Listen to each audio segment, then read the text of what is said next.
In Dearborn, Michigan, just outside of Detroit, many of these families call themselves the fortunate ones, blessed by God, because they escaped this.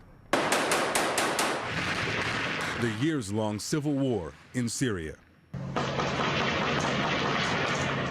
Now, having survived the conflict that has killed more than an estimated 400,000 civilians and completing the exhaustive process to resettle in the U.S., some refugees now fear they face a new threat.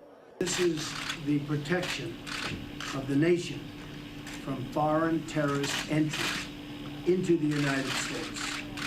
President Donald Trump's executive order banning entry of most nationals from 7 countries, including Syria. An appellate court has upheld a temporary hold on the travel ban, but the president promises to fight the decision. The January 27th order applies to new entrants only, but that does nothing to quell the fears of Shaima Ahmadini, who worries that she and her family will have to return to Syria. We don't know what will happen in the future. After we arrived, we had hopes that we will establish a new life. Now we are frightened that we will be stopped at this stage and cannot carry on further. She and her husband, Omar Kajan, and their 4 children have come to Dearborn from homes. Beyond their family's future, they say other families could face a future that's worse than deportation. Some families have been split into 2 parts. One that arrived and the other one that was ready to get in but was halted. Like some dads with their children and vice versa. So this separated the families. And if this thing continues, they will end up completely separated. Wayne State University professor Dr. Arash Javanbakht has interviewed hundreds of Syrian refugees and is examining the invisible, psychological wounds caused by the war and the resettlement process.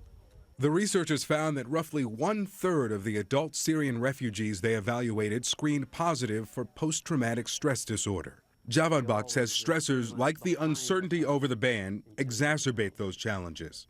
They come in with the stress of immigration. They have the stress of poverty. They don't know how to cope with the environment. They have to learn about the culture.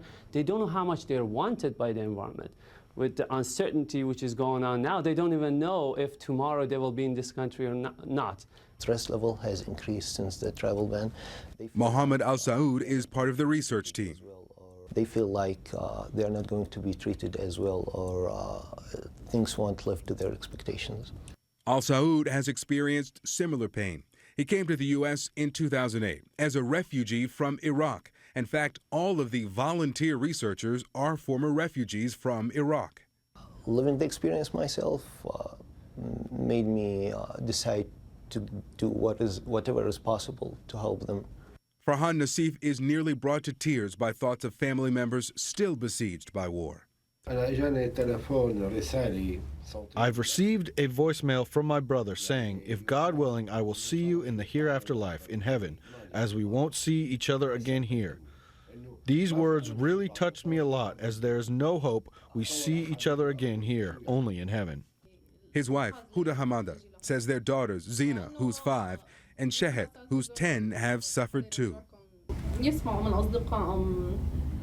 The girls had fear from the word, "We are returning to Syria," because they lived through wartime and heard the sounds of explosions, so that left a fear in them, and do not want to return to Syria. The researchers say the vast majority of the child refugees from Syria they've spoken with suffer from separation anxiety, and more than half have developed an anxiety disorder.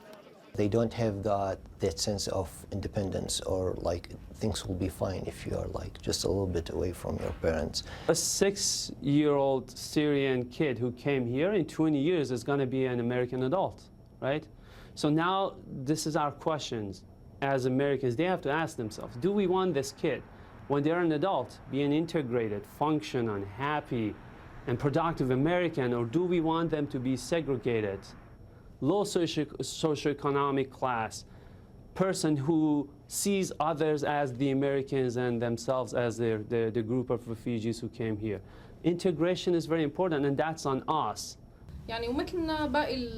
For now, this family is focusing on settling into their new life in their new country.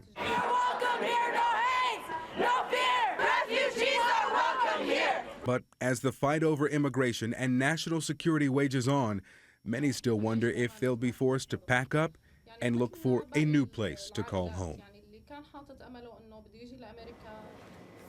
And the researchers plan to track the refugees they've interviewed for up to 20 years to assess their mental health and their growth. They're also working on a plan to treat them with culturally focused, family-centered home care.